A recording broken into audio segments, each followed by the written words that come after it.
અને એ ભીષ્મ પિતામાં આજ પોતાના પિતાની ઈચ્છાને ખાતર જો આખું જીવન બ્રહ્મચર્યનું પાલન કરે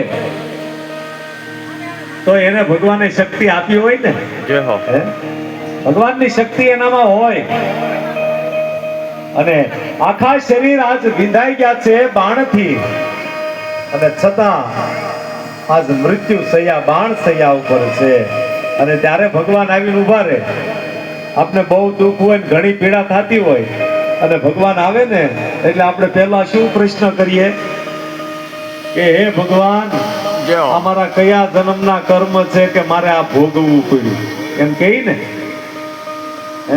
આજ ભીષ્મ પિતામહે એમ જ કીધું કે અમારા કયા જન્મના ભગવાન કર્મ છે તે મારે ભોગવવા પડ્યા, કે આખું શરીર વિંધાઈ ગયું.